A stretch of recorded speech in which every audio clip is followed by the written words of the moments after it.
guys, so today I will be reviewing this fake Kylie matte liquid lipstick in the shade of Coco K. So, diba, sobrang popular na itong lipstick ni Kylie. So, marami na nagtitinda ng fake ngayon. And, ayun, nabili ko na lang to ng 130 pesos. Eh, diba, ang original price niya is 2,000 pesos and up. So, this is the packaging. Ayan siya. And it comes with a single box. And yung maliit na box. And dito yung ingredients. Ayan siya. As you can see, ito yung shade ng Coco K sa box. And when you open this, ito siya. So, diba, ang layo ng itsura. From this to this. And parang hirap pagilapin kung fake ba to or hindi. Kasi nga, yung itsura niya sobrang similar dun sa original. Although, I don't have the original, pero syempre, yung mga nakikita ko, meron ng original. So, ayan. May amoy siya, pero may bango. Mabango yung amoy. Parang katulad lang din nung original. Na mga napapanood ko sa mga vloggers. So, ito siya. Ayan. As ito. So, pag sinwatch mo siya, ito yung kakalabasan niya. Ayan. Pag nilagay mo siya sa labi, mas iba. So, ito.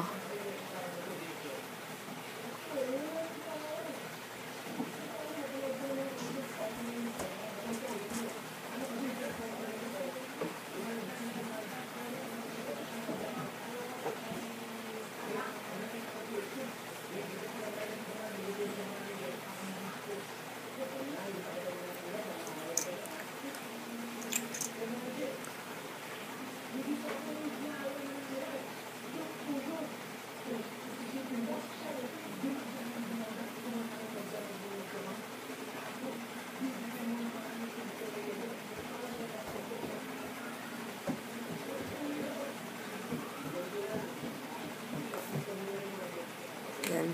So, ayan na siya sa labi. And mukha kang Nicki Minaj.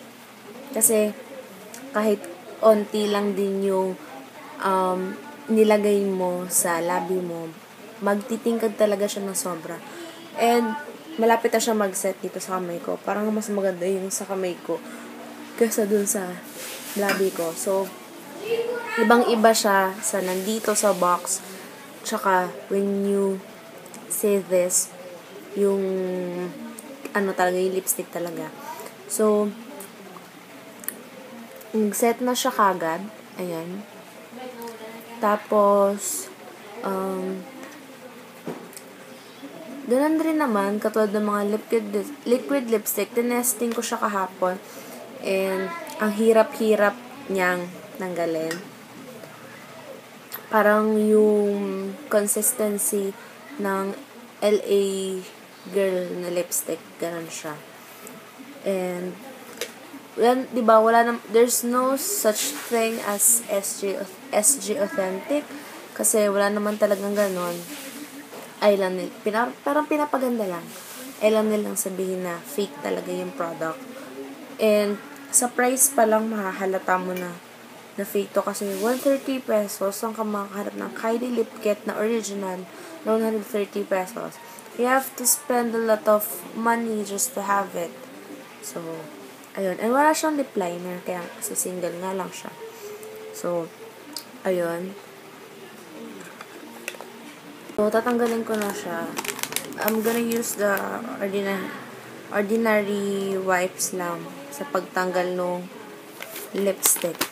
So, ayan. Diniin ko na lang kasi pag hindi, ang hirap-hirap niya matanggal. Ayan siya.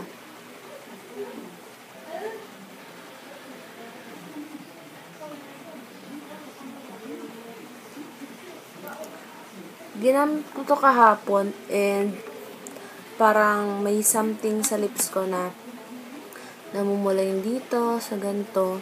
So, I suggest not to buy it. Na-curious lang kasi talaga ako kung maganda ba talaga. And parang gusto ko yung shade. Dapat kung kukunin ko is Candy K or Dolce K. Kaya lang, ayun. Nakita lang ako dun sa shade sa labas. Iba pala siya. Ganito pala siya. Sa loob. So, I suggest i-buy the original one, or if not, or hindi kaya ng budget, meron ng mga dupes ng product na to. Meron sa Anastasia, meron sa Colourpop, saan pa ba meron? Sa NYX, kung meron. Marami. Kung, diba, huwag kang magsasettle sa mga gantong products. Kasi, baka makaharm din siya sa labi mo. Kasi di naman natin alam kung ano yung ilalagay nila dito, ganyan. So, yes. I hope na may nakuha ko yung information dito sa video na to.